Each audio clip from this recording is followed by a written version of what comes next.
अस्सलाम वालेकुम everyone and welcome to the inside scoop. मैं हूं मशल खान और ये एक ऐसा शो है जहां हम फाइनेंस को आसान बनाते हैं। फाइनेंशियल लिटरेसी एक ऐसा टॉपिक है जो कि हम सब के लिए बहुत ज़रूरी है। फाइनेंशियल लिटरेसी एसेंशियली होती क्या है? वो अंडरस्टैंडिंग होती है of budgeting, investing, borrowing, taxation, financial management. आजकल के महंगाई के दौर में ये एसेंशियल नीड बन चुका है सब के लिए। आपके बच्चों की एजुकेशन से लेके नई गाड़ी खरीदनी है, बुरे दिन के लिए सेविंग करना, फाइनेंशियल लिटरेसी हर चीज़ में मदद करती है। Saving a part of your income और उसको इन्वेस्ट करना बहुत बड़ा पार्ट है फाइनेंशियल अवेयरनेस का। आप जितने ज़्यादा अवेयर होंगे और जितना ज़्यादा अंडरस्टैंड करते हैं सिस्टम्स क्या हैं, उतना आपके लिए फ़ायदेमंद है। हमारे पहले सेगमेंट में आज हम स्टार्ट करते हैं बेसिक्स के साथ। स्टॉक मार्केट होती क्या है? स्टॉक मार्केट एक ऐसी जगह है जहां शेयर्स की ख़रीद और फ़रोख्त होती है। शेयर क्या होता है? आप लोग सोच रहे होंगे। ए स्टॉक इज़ एसेंशियली आपका सर्टिफिकेट ऑफ कंपनी का ओनर होता है। मतलब कि जब आप एक स्टॉक खरीदते हैं तो आप उस कंपनी के उस परसेंटेज के हिस्सेदार बन जाते हैं। स्टॉक मार्केट के थ्रू आप अपने मुल्क के उन सारी कंपनीज़ में इन्वेस्ट कर सकते हैं जो पब्लिक लिस्टेड या पब्लिकली लिस्टेड होती हैं। पब्लिक लिस्टेड का मतलब ये है कि उस कंपनी का एक स्टॉक ब्रोकर है और आप उसके थ्रू ख़रीद सकती हैं। ब्रोकरेज एक कंपनी होती है जो फैसिलिटेट करती है बाइंग और सेलिंग अपनी क्लाइंट्स के लिए। ब्रोकर के बगैर आप नहीं बाइंग और सेलिंग कर सकते मार्केट में। और ये बात याद रखिएगा, सिर्फ उन ब्रोकर्स के साथ अकाउंट खोलिएगा जो SECP के साथ लिस्टेड हों।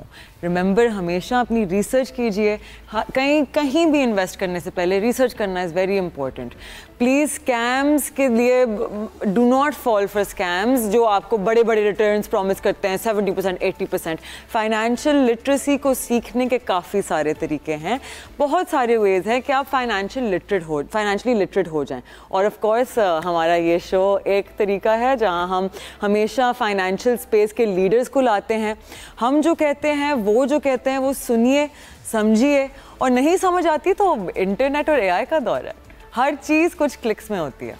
ओके, तो हमारा favourite segment of our show, FIPI LIPI. मैंने बहुत मेंशन किया इन द पास्ट। फिप्पी लिपी एसेंशियली आपकी फॉरेन इन्वेस्टमेंट और लोकल इन्वेस्टमेंट होती है पाकिस्तान स्टॉक एक्सचेंज में। ये एक पूरी पिक्चर पेंट करते कि कौन बेच रहा था, कौन ख़रीद रहा था और क्या बेच रहा था, क्या ख़रीद रहा था, और कि वो उन लाइकलीनेस क्या है कि वो फिर से वही बेचेंगे, वही ख़रीदेंगे। Can I have the FIPI LIPI chart please? Thank you so much. Okay, तो यहाँ we have a very descriptive FIPI LIPI this time. यहाँ अगर हम देख सकते हैं तो ये कल की, मतलब मंडे की रिपोर्ट है। इफ़ वी लुक एट हमारे जो फॉरेन इंडिविजुअल्स थे वो थे नेट सेलर्स, बिकॉज उन्होंने 2.3 मिलियन की सेलिंग की है। हम अगर बाइंग की तरफ देखते हैं तो our net buyers yesterday were brokerages and banks, दोनों ने 2-2 मिलियन के शेयर्स उठाए हैं कल। नेट सेलर्स को देखें तो हमारे इंडिविजुअल्स थे, लाइक रिटेल, आप में इंडिविजुअल्स जिन्होंने अपने अकाउंट्स खोले हुए हैं, राइट। हम सेक्टर वाइज अगर आएँ, यहाँ sector divisions are extremely important, क्योंकि आपको नज़र आता है कि फॉर एग्जांपल न्यूज़ आई है कि आपके फर्टिलाइजर्स की कोई सब्सिडी आई है फॉर एग्जांपल, राइट। आप नोटिस करेंगे in the following weeks likelihood ये होगा कि आपके फर्टिलाइजर्स में ज़्यादा बाइंग नज़र आएगी। सिमिलरली कोई बुरी न्यूज़ आई जो आपके किसी और सेक्टर को अफेक्ट करती है तो वो आपको वहाँ नज़र आएगी कि उसमें सेलिंग बढ़ना शुरू हो जाएगी। तो यहाँ इफ़ वी सी हमारे जो सेक्टर वाइज एवरेज सेटलमेंट्स थी, द टॉप ट्रेडेड स्क्रिप्ट्स जो थी were Engro Holding, National Foods, OGDC, PSO, Hubco, HBL, TRG and so on and so forth. The reason कि मुझे जो फिप्पी लिपी पसंद है इज़ बिकॉज फिप्पी लिपी आपको एक आइडिया दे देता है कि आपकी मार्केट के ट्रेंड्स क्या हैं and the difference between institutional trading और रिटेल ट्रेडिंग। एसेंशियली आपकी mutual funds for example, right, उनकी आती हैं रिडेम्पशंस, तो चाहे अच्छे बाइंग लेवल्स हो ना हो, they have to match the amount जो इन्वेस्टेड होती है उस टाइम पे। तो यू अंडरस्टैंड कि इंस्टीट्यूशनल ट्रेडिंग और इंडिविजुअल ट्रेडिंग, रिटेल ट्रेडिंग में बहुत बड़ा डिफरेंस होता है. This gives you an overall look of के मार्केट में क्या चल रहा है, what the support levels are, what the resistance levels are, किन लेवल्स पे ज़्यादा स्ट्रॉन्ग बाइंग आती है, कितना ऐसा कंसोलिडेशन लास्ट होती है. Keeping a look on the FIPI LIPI आपको एक अच्छा आइडिया देता है कि you know where the market can move, tendencies क्या होती हैं जब आप कंसिस्टेंटली देख रहे होते हैं. तो let's move on to our next topic जो है इकोनॉमिक और फाइनेंशियल न्यूज़. हमारी पहली न्यूज़ ये है कि जनवरी 2025 में remittances were recorded at $3 billion. जनवरी 2025 की रिमिटेंसेस में 25% का इजाफा हुआ कंपेयर टू जैन 2024. जुलाई से लेकर जनवरी फिस्कल ईयर 2025 रिमिटेंसेस 20.8 बिलियन हैं जो कि 31% इंक्रीज़ हुई हैं फ्रॉम लास्ट ईयर. रिमिटेंसेस का इंक्रीज़ होना हमारी इकोनॉमी के लिए काफ़ी फ़ायदेमंद है क्योंकि रिमिटेंसेस का इनफ्लो डॉलर्स में होता है और ये हमारे फॉरेन रिजर्व्स को स्ट्रॉन्ग करता है. जितनी ज़्यादा रिमिटेंसेस मींस के हमारा जो रुपी होगा अगेंस्ट डॉलर स्ट्रॉन्ग रहेगा. इसका फ़ायदा सबको होता है, आम शहरी से लेके पाकिस्तान की सबसे बड़ी कंपनीज़ को. मुसलसल इंक्रीज़ इन रेमिटेंसेस महंगाई को भी काबू करने में मदद करता है. सिंध गवर्नमेंट और दीवान group they are in talks with each other for introducing 500 electric taxes in Sindh. ये एक बहुत स्पेशल आइडिया है जो हमारे इम्पोर्ट बिल, जो हमारा सबसे बड़ा एक्सपोर्ट है, उसको हेल्प करेगा in cutting down that expense. अगर ये सक्सेसफुल होता है तो फिर ये अग्रीमेंट सिंध गवर्नमेंट के साथ एक पॉजिटिव इफेक्ट लाएगा on Diwan Farooq motors DFML जो कि दीवान ग्रुप का स्टॉक है. प्लीज़ नोट, ये सिर्फ खबर है, नॉट अ बाय और sell call. Sell and buy at your own risk and research. Moving on to our next news. Please put the gold chart over here. Gold makes another all-time high in Pakistan. सोने की कीमत 3,00,000 रुपए हो गई है पर तोला. ये ना सिर्फ पाकिस्तान में लेकिन ये इंक्रीज कनेक्शन है in connection with the international prices. International prices में पैनिक है इस टाइम. ट्रंप की जो ट्रेड वॉर की धमकी है, 25% के टैरिफ्स लग रहे हैं, वो लोगों को काफ़ी डरा रही है. और जब भी इतना फेयर होता है गोल्ड प्राइसेस इंक्रीज होते हैं क्योंकि गोल्ड एक सेफ हेवन एसेट है. Now let me tell you guys why I have put this chart up. This is a chart जो मैंने ढूंढी. बहुत लोग सेफ हेवन एसेट्स की तरफ तब जा रहे होते हैं जब महंगाई की बहुत फेयर होती है, जब इन्फ्लेशनरी प्रेशर्स होते हैं. The reason I don't like safe haven asset, safe haven asset essentially वो होता है जो विद टाइम अपना वैल्यू लूज नहीं करता, थोड़ा बहुत गेन दे सकता है, लेकिन it's not going to give you wealth. वो आपकी जो इन्वेस्टमेंट है उसकी वैल्यू मेंटेन करेगा, लेकिन the entire point of investment is कि आप फोर्स ही करते हैं कि उस इन्वेस्टमेंट की फ्यूचर में यूटिलिटी क्या हो सकती है. उसके वेरियस इंडिकेटर्स होते हैं. फॉर एग्जांपल आप देखते हैं कि AI की दुनिया में बहुत चेंजेस आ रहे हैं और AI इज़ द फ्यूचर. तो आपने देखा कि इंटरनेशनली एनविडिया का stock started doing really well, फिर DeepSeek आ गया, DeepSeek की वजह से एनविडिया एंड सो फोर्थ. लेकिन essentially I don't like safe haven assets because मुझे तो वेल्थ एक्यूमुलेट करनी है. जिस तरह मैं आप लोगों से कहती रहती हूँ कि we need to increase the value of our money. How do we do that? We trade in assets. Different asset classes होती हैं जो ये आपके सामने. ये जो हमारी बहुत खूबसूरत ब्लू लाइन चल रही है, ये है हमारी KSE 100 की लाइन. ये है gold. This is an inflation corrected chart. तो कोई मुझे ये ना बोले कि नहीं डॉलर ये डॉलर वो, हम तो इन्फ्लेशन बहुत है. This is all inflation corrected. ठीक है, तो मुझे पता था कि आप लोग यही बात करेंगे, इसलिए मैंने इन्फ्लेशन करेक्टेड चार्ट लगाई. KSE 100 index has consistently beat even जहां it came under it quickly took over. तो एसेंशली प्रूविंग माई पॉइंट कि हमारी लोकली जो लो प्राइस मल्टीपल्स पे ट्रेड करती हुई हमारी KSE 100 के शेयर्स हैं, they are the best asset to invest in. लोग बहुत कहते हैं कि वॉलेटिलिटी, चले बात करते हैं वॉलेटिलिटी की. This is volatility. This volatility means extreme ups and downs.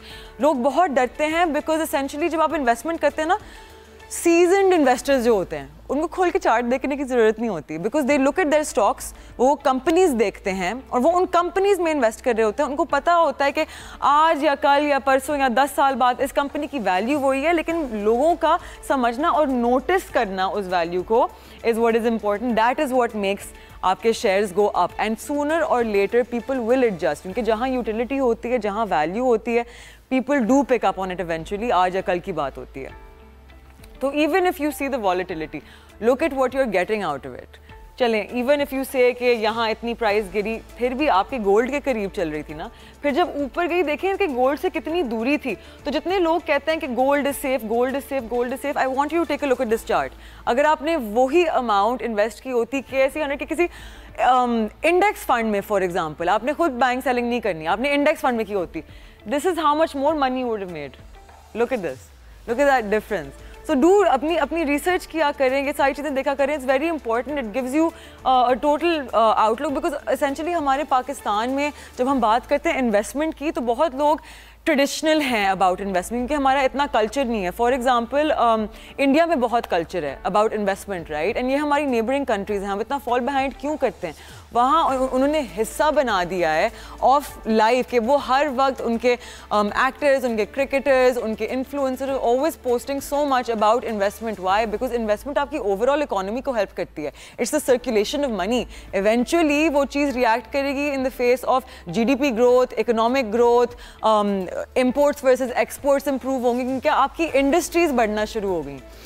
तो येस्टरडे स्टॉक मार्केट बहुत बुलिश थी. हमने 1000 पॉइंट्स का इंक्रीज देखा. स्टॉक मार्केट ने फाइनली सपोर्ट ले ली और वापस बाउंस बैक हो गई. ये दिस वाज अ रिलीफ बहुत सारे इन्वेस्टर्स के लिए, क्योंकि मार्केट एक हफ्ते से पिछले पूरा हफ्ता बेरिश रही थी. I was very bored. क्या ये रैली कंटिन्यू होगी? आज मार्केट फिर से 1000 पॉइंट प्लस है या वापस फिर नीचे गिरेगी, वो तो हमें आज क्लोजिंग पे पता चलेगा. And then tomorrow we will have all the news for you. Stay with us. हम बिल्कुल थोड़ी देर में वापस आएंगे. हमारे पास एक बहुत इंपॉर्टेंट स्पीकर हैं जो एक्स चेयरमैन FBR थे. हमारे साथ रहेगा. We have a lot of more news, questions and many more interesting things to discuss. This is the inside scoop. मैं हूँ मशल खान. हमारे साथ रहिएगा.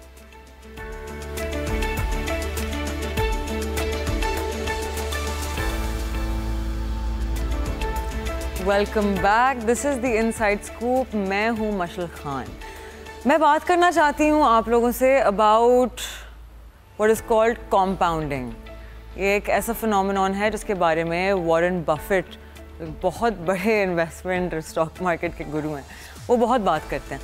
कॉम्पाउंडिंग होती क्या है? कॉम्पाउंडिंग होती है small percentages over time giving great returns. मतलब कि छोटी अमाउंट्स इवेंचुअली जुड़ जुड़ के एसेंशली कतरा कतरा दरिया बनता है, कि जो फिनोमेनॉन है it's called compounding in a financial sense. तो एसेंशली अगर मैं आप लोगों को एक एग्जांपल दूं ताकि मैं आपका इंटरेस्ट गैदर कर सकूं. एक शख्स है, उसकी मंथली सैलरी है 30,000 रुपये. वो डिसाइड करता है कि कुछ ना कुछ करके मैंने बस बांध लिया है कि मैं 20% जो हुआ 6,000 रुपये वो हर महीने में डालूंगा इन सो एंड सो फलाना थिंग जो आपको रिटर्न देता है एनुअली.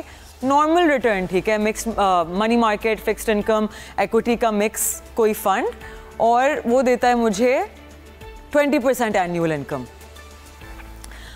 तो एसेंशली वो जब आपको 30 साल के लिए अगर ये आदमी इन्वेस्ट करता रहेगा, यही 6,000 रुपये 30 ईयर्स, हम इन्फ्लेशन इसलिए फैक्टर नहीं कर रहे बिकॉज हम ये भी नहीं फैक्टर इन कर रहे कि उसकी सैलरी इंक्रीज़ हुई. बट ना इन्फ्लेशन एग्जिस्ट करती है यहाँ, ना उसकी सैलरी इंक्रीज़ हुई, तो वो दोनों चीज़ें कैंसिल हो गई. 30 साल के बाद आप लोगों को पता है उस शख्स के पास कितने पैसे होंगे? 19 करोड़ रुपए, just because of compounding. This is the importance of छोटी छोटी अमाउंट्स को जॉइन करके एक वेल्थ क्रिएट करना, क्योंकि कॉम्पाउंडिंग का जो ग्राफ होता है वो होता है एक्सपोनेंशियल. अगर जैसे मैथ्स पढ़ी होगी स्कूल में, अगर याद हो, एक्सपोनेंशियल ग्राफ्स शुरू में फ्लैट होते हैं, towards they completely like this, because वो इतनी जमा हो चुकी होती है कि it keeps adding so much more value to itself. हमारे साथ मौजूद हैं एक्स FBR चेयरमैन, एक बहुत important personality, mister Shabbar Zaidi, जो ना सिर्फ एक्स चेयरमैन FBR हैं लेकिन he is also an expert on the economy. Thank you so much mister Zaidi for joining us. Thank you very much. शुक्रिया जी.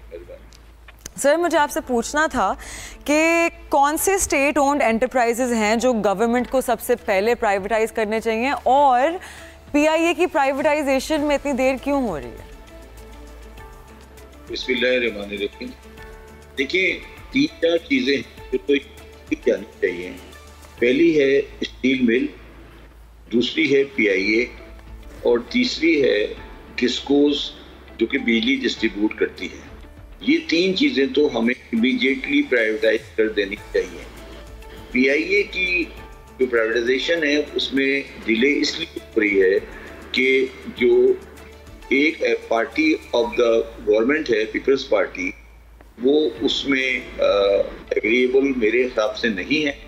और दूसरे जो कुछ भी पीआईए के बारे में कहा जाता है कि जो उसकी एसेट और लायबिलिटीज़ हैं, जिन्होंने भी फाइनेंशियल एडवाइजर्स ने वो चीज़ें बनाई हैं, मेरा ख्याल है उनको पीआईए की कारोबार और पीआईए के बारे में सही आइडिया नहीं है। Okay, I understand. तो is there any kind of मैं आपको मैं बिल्कुल आसान कर देता हूँ कि अगर मुझसे कोई एडवाइजर आए, मेरे पास कोई इन्वेस्टर आए और मुझसे कहे कि मैं पीआईए खरीदना चाहता हूँ और मैं इतने पैसे देना चाहता हूँ, तो मैं उससे कहूँगा कि बराए मेहरबानी आप पीआईए नहीं लें, बल्कि आप एक नई एयरलाइन बना दें। तो what do you think is necessary to make this profitable investors के लिए from the government side? देखिए, पीआईए का जो इतना बड़ा लेगेसी आ रहा है ना, इतना बड़ा स्टाफ आ रहा है, इनके एसेट्स आ रहे हैं, उनकी एसेट की रिकवरेबिलिटी है, उसमें कोई भी इन्वेस्टर उसको लेगा नहीं। मैं एग्जांपल बताता हूँ आपको। सपोज करें एक पीआईए की बिल्डिंग है किसी जगह पर, आप उसको कह रहे हैं कि ये 5 अरब रुपए की है, 10 अरब रुपए की है। क्या वो बिल्डिंग खाली हो जाएगी? क्या वो इन्वेस्टर को मिल जाएगी? क्या वो उसको अपनी मर्जी से यूटिलाइज कर सकेगा? तो ये वो चीज़ें जो लोगों को समझ नहीं आ रही। ये बात पीटीसीएल में भी हुई थी। आज तक पीटीसीएल के पैसे आपके पास नहीं आए क्योंकि आप उन्हें लैंड नहीं दे सके। ये जो सारा कुछ पीआईए की प्राइवेटाइजेशन के बारे में बात हो रही है ना, इसको मैं एक शॉर्ट कहता हूँ, ये जिहालत है। इनको पता ही नहीं कि इशू क्या है, इनको एक्चुअली आइडिया ही नहीं है। बिल्कुल, ये बेसिकली कौम का भी टाइम ज़ाया कर रहे हैं, पैसा भी ज़ाया कर रहे हैं। इसका सिर्फ और सिर्फ एक इलाज है कि पीआईए को बंद कर दिया जाए और एक नई एयरलाइन प्राइवेट सेक्टर में आ जाए या 2 एयरलाइन आ जाए और काम शुरू हो जाए। 23-24 जहाज की एयरलाइन जो होती है ना आजकल, वो एक जोक है, जोक, उसको मजाक कहते हैं। और किसी एयरलाइन के पास, इंटरनेशनल एयरलाइन के पास 23-24 जहाज हो तो उसको तो एक समझ लें कि आप इंटरनेशनल एयरलाइन सीरियस लेती नहीं है। Of course. सर, आपका इतना एक्सपीरियंस है विद एफबीआर, राइट, और आप इतने अरसे से इस इंडस्ट्री में हैं, तो हमारी टैक्स कलेक्शन टू जीडीपी बहुत लो है, जो हमारी इकोनॉमी के लिए बहुत नुकसानदेह है। तो और पूरा जो बोझ है हमारी वर्किंग क्लास पे आ रहा है टैक्स का। तो what is the number 1 thing to do? Number one thing in the tax is के जो कारोबार में मिडिल मैन है, जो आड़ती और बिजनेसमैन, आड़ती और दुकानदार हैं, वो हमारे मुल्क में टैक्स नहीं देते। मैं आपको बिल्कुल आसान कर देता हूँ। पाकिस्तान में लाखों की तादाद में ज्वेलर्स मौजूद होंगे जो सोना बेचते, सोना खरीदते हैं। आप कभी जाकर उनकी टैक्स रिटर्न्स देखें तो आपको अंदाज़ा हो जाएगा कि पाकिस्तान में टैक्स की पोजीशन क्या है। तो जो लोग टैक्स के बारे में बात करते हैं उनको वो गलत बात करते हैं। अच्छा, मैं इसको और आसान कर देता हूँ।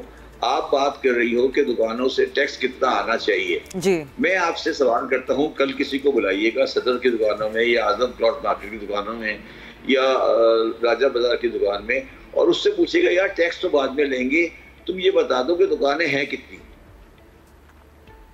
जी, ये तो बात की बात है ना, टैक्स आएगा। ये तो यही नहीं पता कि दुकान सो राइट टैक्स। तो sir, how can we fix this? ये सिस्टमैटिकली कैसे फिक्स हो सकती है चीज? This is a big problem. देखिए, ये फिक्सेशन जो है ये फौजी गवर्नमेंट भी नहीं कर सकी, मैं भी नहीं कर सका। मेरे पास पूरी सपोर्ट थी बाजवा साहब की, मगर जब हम इनको जाके इनको हैंडल करने की कोशिश करते हैं तो इनके पास 2 पावर होती है। एक इनके पास शटर पावर होती है। शटर पावर का मतलब ये होता है कि सपोज करें आज मैंने जाके दुकानदारों को टैक्स लेने की कोशिश की, मैंने गोश्त वाले से, दूध वाले से, सब्जी वाले से, मिठाई वाले से टैक्स लेने की कोशिश की और उसने दूध की शॉर्टेज कर दी, तो आप भी 2 घंटे का प्रोग्राम करोगी कि शब्बर साहब ने पे दूध बंद करवा दिया। नहीं सर, मैं बोलूंगी शब्बर साहब की कोशिश है। यार मैं जानता हूँ ना, मैं सबको, आप लोगों को अच्छी तरह जानता हूँ ना, मतलब आपकी बात नहीं कर रहा मैं। ये सारे मीडिया खड़ा हो जाएगा और वो जाकर कहेगा कि ये टैक्स तो बाद में आएगा, कराची में दूध बंद हो गया, कराची में गोश्त बंद हो गया, लाहौर में गोश्त बंद हो गया। तो एक तो ये पोजीशन है। दूसरी बात है, ये इतने अमीर हैं, इतने रिच हैं कि ये माफिया हैं, ये किसी के सामने डरते नहीं हैं। तो अब इनकी इतनी ज़्यादा बड़ी पावर हो चुकी है कि ये पूरी गवर्नमेंट को लाते हैं, ले जाते हैं। और जब हम इनसे बात करते हैं, बिहार में जब मैं इनसे बात करता था, तो जब मेरे से बात करके ये बाहर निकलते थे तो बैठ के हंसते थे कि यार ये पागल आदमी हमें कह क्या रहे हैं, हंसते थे बैठ के। सर आई अंडरस्टैंड दैट, लेकिन अभी for example agricultural reforms finally उसका बिल पास हो गया, राइट? तो पहले लोग कहते थे कि एग्रीकल्चरल रिफॉर्म हो ही नहीं सकता, तो अब वो भी हो गए, तो कैन वी होप? मैं आपसे एक बड़ी सिंपल सी बात कर रहा हूँ। आप ये कह रहे हो कि आप ज़ेबोंसा स्ट्रीट के ज्वेलर से टैक्स नहीं ले सकते, ठीक है? और आप भी मुझे ये कह रही हो कि आप मीरपुर साकरों के एग्रीकल्चर से टैक्स ले लोगे। आप लोगों को कोई सेंस है? और आपने ये देखा कि जिस दिन एग्रीकल्चर इनकम टैक्स का बिल पास हुआ है, उसके नेक्स्ट डे कराची सिंध के चीफ मिनिस्टर का बयान क्या था? आपने पढ़ा था वो बयान? Please share it with us sir. क्या जी? Please share it with us. I talk about the stock market and relative information. उन्होंने कहा था कि ये जी हमसे कराया गया है जी, या because of the IMF condition.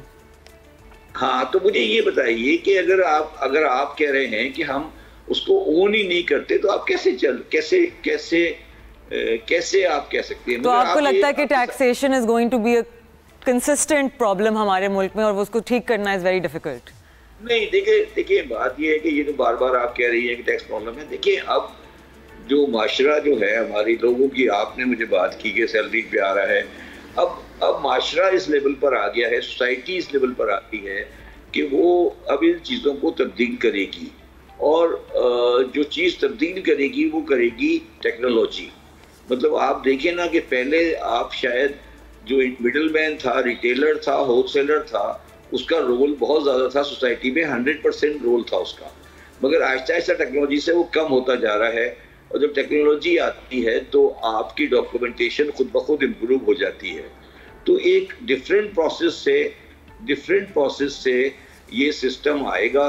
और मैं सिर्फ यही कह सकता हूँ कि इस्लामाबाद की ब्यूरोक्रेसी, इस्लामाबाद का माइंडसेट इसको नहीं सही कर सकता। इसको किसी दूसरे कंट्री को आउटसोर्स कर देना चाहिए।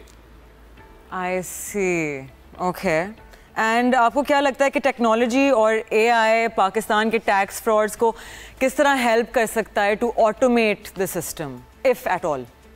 देखिए मैं आपको बताऊं, जो टमाटर जो है इस वक्त जहाँ जो ग्रोअर कर रहा है और जो कराची में मिल रहा है, उसमें तकरीबन 5 गुने का फ़र्क है।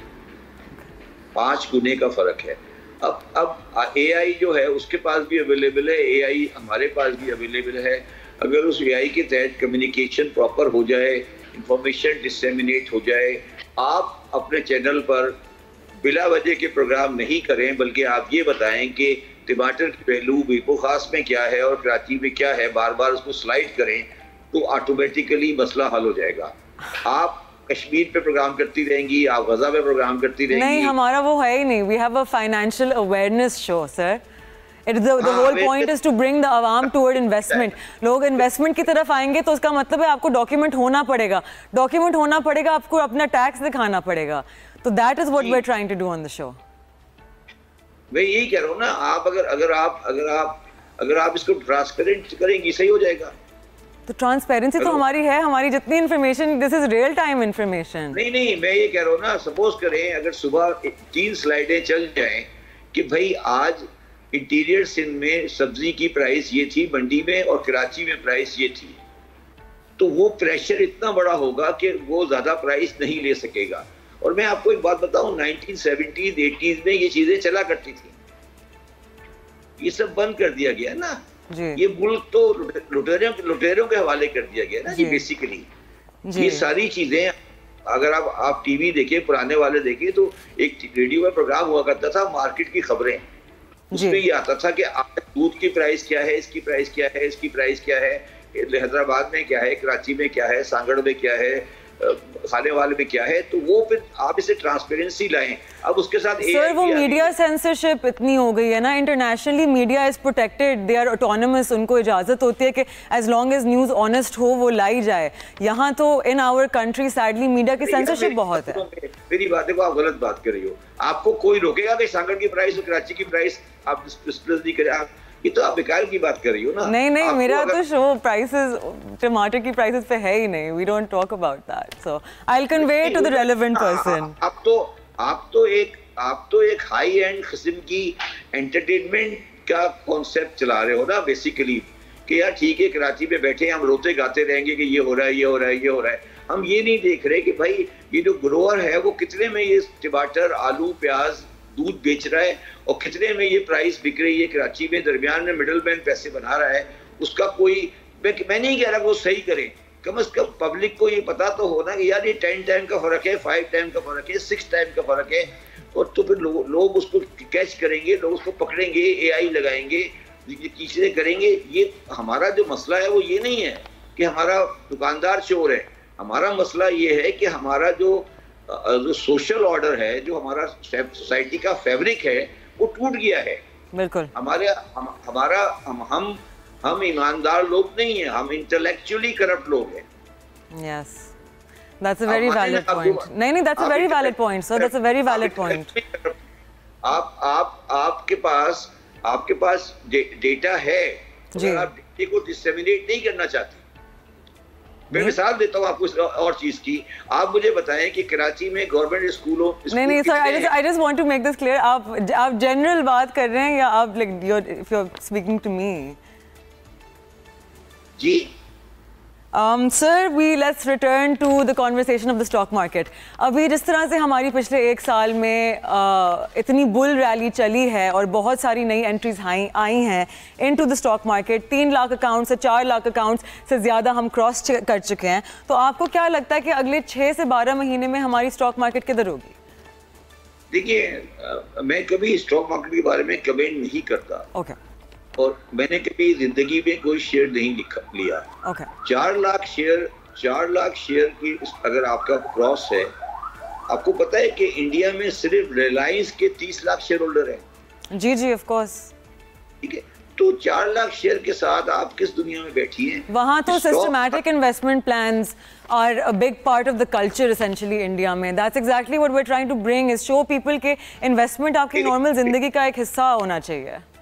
मेरी बात सुनो। मैं 6 साल स्टॉक एक्सचेंज का डायरेक्टर रह चुका हूँ। अगर आप ये समझती हो कि पाकिस्तान का स्टॉक एक्सचेंज और उसकी मूवमेंट, उसकी प्राइसिंग, उसका जो डेवलपमेंट है, उसका कोई ताल्लुक पाकिस्तान की मईशत से या पाकिस्तान के माशी हालात से है, तो ये आपकी सोच हो सकती है, मेरी नहीं। I was not implying that, but okay, thank you so much for your time, sir. I really appreciate it. And we will be right after a short break. आप देख रहे हैं The Inside Scoop. I am Mashal Khan.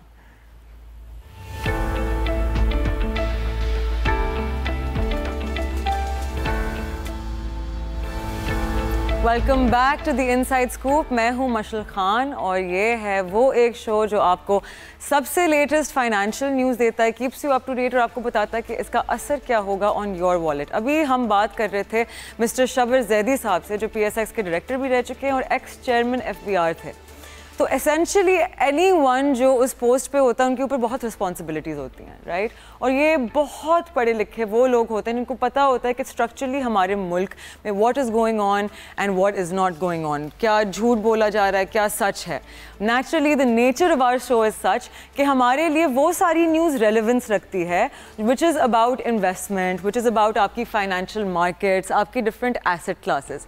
हर किसी का हक होता है अपने ओपिनियन पे और हर किसी का ये होता है कि अपनी ज़िंदगी में एवरीवन इज़ राइट। इसको जिस तरह मुझे अपना आप सही लगता है, आई लाइक माई वे, तो वी ऑल फाइंड वो तरीके जिनसे हम अपने आप को इन्वेस्टमेंट में सेफ रख सकते हैं। This brings me to the topic of risk risk essentially और आपका जो रिस्क प्रोफाइल होती है, आपकी रिस्क प्रोफाइल और आपकी रिस्क एपेटाइट आपको बताती है कि मेरे पास इतनी गुंजाइश है कि यहाँ तक मेरा दिल सह लेगा इस चीज़ को, और मेरी जेब सह लेगी और मेरी एज सह लेगी, और ये this is a little bit out. तो फॉर एग्जाम्पल मैं अपनी बात करूँ, I am someone who is in my 20s and anyone under the age of 30, इसमें आ गए students, people recently joining the working class who have their health, जिनके पास अपनी पूरी ज़िंदगी इंशाल्लाह बाकी है to collect money and to invest, right? तो ऐसे लोग are the perfect criteria for being more than 80% invested in equity.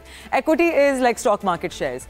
जैसे एज बढ़ती जाती है वहाँ आपकी investment has to essentially adjust to becoming more conservative. Conservative investments का मेरा ये मतलब है कि you have 3 ways कि आप essentially अपनी मार्केट्स में इन्वेस्ट करें, राइट? आपके पास है equity which is stocks, shares, आपके पास है money market, T-bills, all of these, and you have fixed income, PIBs and so on and so forth, bonds. तो इन सब के अपने अपने परसेंटेजेस हैं जो यूजुअली ये रिटर्न्स दे सकते हैं। एक्विटी इसलिए हम रिस्की बोलते हैं एक्विटी को, बिकॉज हमारी मार्केट की एक साइकिल है, इंटरनेशनली स्टॉक मार्केट्स की साइकिल होती है which is broken up into a bearish cycle and a bullish cycle. अगर मुझे यहाँ चार्ट दिखा देंगे सपोर्ट रेजिस्टेंस का, I can talk to you guys about something जो आप लोग बहुत पूछते हैं मुझसे। Let's talk about candlesticks. Candlesticks क्या होती हैं? कैंडल स्टिक्स आपको ये छोटी छोटी रेड और ग्रीन जो आपको नजर आ रही होंगी चार्ट पे, these are called candlesticks. इनकी एक अहमियत होती है, this is essentially price movement over time. ये आपकी प्राइस एक्शन डिपिक्ट करती हैं। एक कैंडल को पढ़ने का तरीका ये है कि आपने अगर let's take this big red candle for example, जब एक कैंडल रेड होती है that means it opened high and closed lower. Opening आप यहाँ से देख सकते हैं, the top shelf of the candle is where it opens, where it closes this is where it close. लेकिन ये जो आपको नीचे लाइन नजर आ रही है, यहाँ से आप देख सकते हैं सेलर्स का प्रेशर, इसको यहाँ नीचे विक बना लिया उसने, and then it took and then buyers brought it back up और यहाँ इसने क्लोजिंग दे दी। Similarly it works on a green candle the same way. तो यहाँ हम देख सकते हैं कि करंटली हमारी market standing at 112,700 points at the time जब ये इस चार्ट का स्क्रीनशॉट लिया गया था। We are standing between support and resistance levels. आपकी रेजिस्टेंस है यहाँ अराउंड द एरिया ऑफ 114, 117। आपकी सपोर्ट है बिटवीन 109 एंड 106,000 पॉइंट्स। तो इससे जाहिर होता है कि हमारा जो कंसोलिडेशन पीरियड है, जब तक हम ये ब्रेक नहीं करेंगे हम ये नहीं कह सकते कि PSX की जो हमारी जो स्टॉक मार्केट है कि it's continuing it's bull rally. हम सब इंतज़ार इसी चीज़ का कर रहे हैं कि हम बुल रैली की कंटिन्यूएशन करें, लेकिन एसेंशली ये एक कूल डाउन पीरियड है ताकि वी कैन इंशाल्लाह कंटिन्यू दैट रैली। तो हम बात कर रहे थे about compounding and the importance of compounding. हमने बात की कि अगर एक शख्स है जिनकी 30,000 रुपीज़ सैलरी है मंथली, 6,000 रुपये वो हर महीने डालते हैं इनटू एन एसेट जो उनको 20% का रिटर्न एनुअली देता है, जो आपको बहुत तरीक़ों से you can have mixed money market, fixed income और एक्विटी का डिफरेंट परसेंटेजेस आप उन फंड्स में इन्वेस्ट कर सकते हैं। तो at the end of a 30 year span उस शख्स के पास 19 करोड़ रुपए होंगे। अब something that I talk about very often is committees. Committees आपके पैसे खा रही होती हैं, बिकॉज अगर आपने जनवरी में डाले पैसे और आपकी कमिटी निकलने वाली है दिसंबर में, अब आपके पूरे साल की जो इन्फ्लेशन होगी, जो फॉर एग्जांपल इस साल I believe inflation is standing at somewhere around 10% real inflation. तो what ends up happening is कि आपके पैसे की अमाउंट तो वही है, वैल्यू 10% से डिप्रिशिएट हो गई। तो उससे बहुत बेहतर आइडिया है कि इसके अगर आपकी 10,000, 20,000, 50,000 जिस भी अमाउंट की कमिटी है, उसको आप किसी ना किसी तरह से put it into an asset. अब वो एसेट दैट्स योर चॉइस, आपको मनी मार्केट में डालना है, आपको फिक्स्ड इनकम में डालना है, आपको प्राइवेट एक्विटी में जाना है, आपको स्टॉक मार्केट में रहना है, आपको गोल्ड में डालना है। लेकिन आप जब एक एसेट बाय कर रहे होते हैं तो maintaining the value of your money against inflation, उसका लाइकलीहुड बढ़ जाता है। हर मार्केट के अपने टाइमिंग्स होते हैं, अपने फ़ायदे होते हैं, अपने नुकसान होते हैं। तो द कॉम्पाउंडिंग इफेक्ट जो बेंजामिन ग्राहम, वॉरेन बफेट ये सब बात करते हैं, यही फिनोमेनॉन होता है कि एक तो आप अपनी इनकम कॉम्पाउंड करते रहें इनटू योर इन्वेस्टमेंट्स एंड कतरा कतरा दरिया बनता है। बड़े बड़े इन्वेस्टमेंट किंगडम्स और एम्पायर्स इसी तरह से बनते हैं कि आप थोड़ी थोड़ी अमाउंट्स डाल के गैदर करते हैं, रादर देन कि आप इंतज़ार करते रहें कि एक बड़ी अमाउंट आएगी और तब मैं इन्वेस्ट करूँगा या करूँगी। Thank you so much for being with us. I hope you like today's show. हम कल इसी टाइम पे आपसे मिलेंगे सुबह 11 बजे। This is the inside scoop. I am Mashal Khan. Take care. खुदा हाफिज़।